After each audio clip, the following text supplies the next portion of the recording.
Hi, I'm Derek, and today I'm going to show you how I built this walnut entry table. This table is interesting for three main reasons. First, it's so small. It's only 18 inches wide by 8 inches deep. Second, it has long spindly legs, which makes it interesting to look at, but also potentially unstable. And third, it has an interesting design construction at the top. So let's jump in and I'll show you how I built it. I like to start any build with a SketchUp model. Sometimes these models are very detailed, sometimes they're rough ideas, and kind of wing it as I go through the project. In this case, I was concerned about the top and the interior weight, so I primarily used the model to kind of get an idea of the look and feel. Also get an idea of how to build the interior and the dimensions needed. I wanted to build the top out of a single piece of wood, so I chose wood that had both heartwood and sapwood in it. And I'm using the sapwood to give it an interesting aesthetic while keeping it all walnut. I think many woodworkers would argue that one of the most important parts of a woodworking project is wood selection. First, I'm going to roughly mill the parts for the top.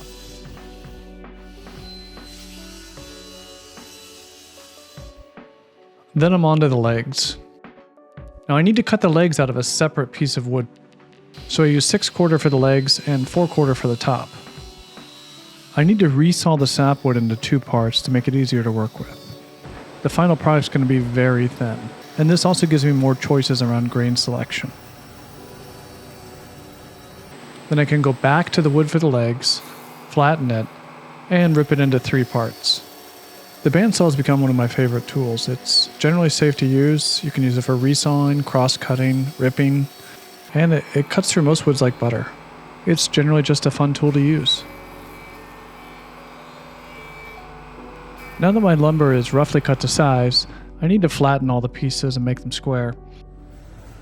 Sometimes I like to use a hand plane to flatten odd pieces of wood that are either really wide and really short or really narrow and long.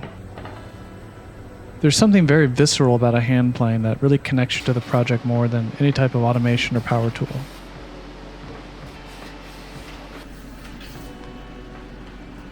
Once one side's flattened, I flatten the other sides and square up the legs. The interior of the table is cut on a CNC.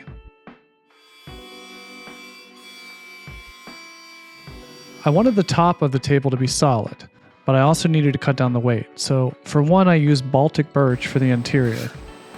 And then I hollowed out and created a matrix for the interior components. Now I'm going to mirror this matrix in the walnut top itself. This will further cut down on the weight of the tabletop.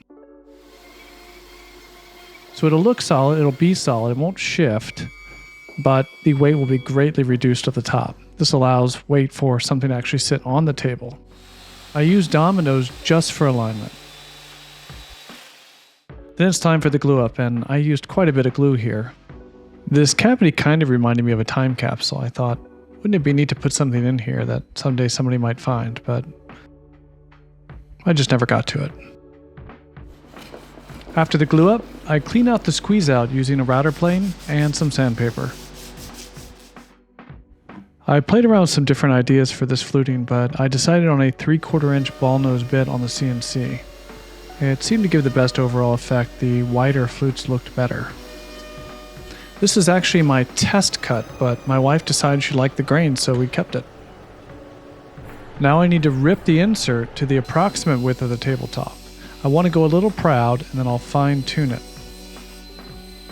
My clamping bench really came in handy for these small parts that were long and narrow. I used it for sanding and planing these long, narrow, thin pieces. If you want to see more about that bench, I have a video for it. Then I sanded the back of the insert down to about 0.18 inches. Trimmed it to rough length, and then it was time for the glue up. The walnut's pretty flexible at this thickness, but we needed to hold the fluted walnut to the walnut top. I cut a 2x4 to exactly match the insert of the back side of this table. Now it's time to install the backing. I used the bandsaw to rip down a 1/4 inch piece from the original top. I used parallel guides on the table saw to get a rough cut that matches the tabletop. I just want to get the end cap to rough dimensions. I'm going to use a shooting board plane and a hand plane to get a perfect fit. It's really important there are no gaps on the backer. Then it's time to glue it in. And I'm going to leave the board a bit proud because that can be sanded down later. I'm going to let that dry and then come along with the edge sander. After it dries, the edge sander cleans up the back. Because my logo integrates the wood grain from the workpiece, I decided to burn it in. This allows the original wood to come through in the logo.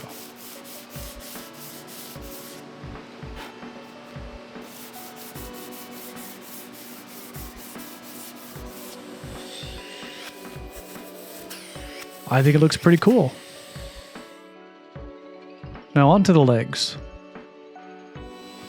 The legs are tapered on two sides, so I'm using parallel guides along with a Fritz and Franz jig to get 3 identical legs, 6 identical cuts.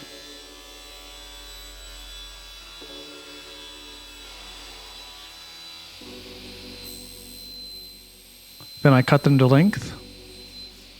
Then I match the length, and I can start working on the tenons. One of the hardest things about this table is the scale. Everything is so small, it's harder to work with. So I took my time in making these tenons.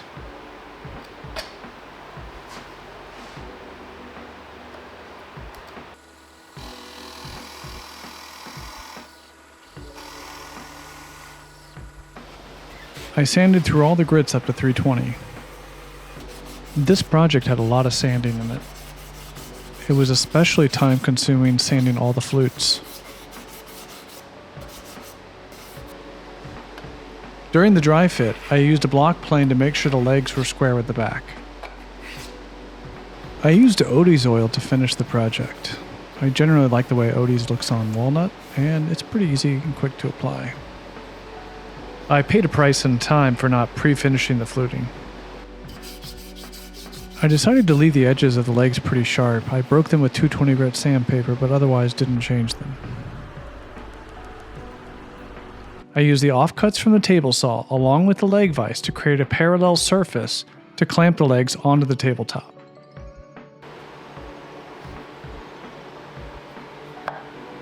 The most important part of the glue up is ensuring the legs are straight and level. This project didn't take very long, but there's quite a bit of downtime in between the individual steps thanks to the gluing, curing, and pre-finishing. The final step is to apply a couple of coats of wax and wait for them to set.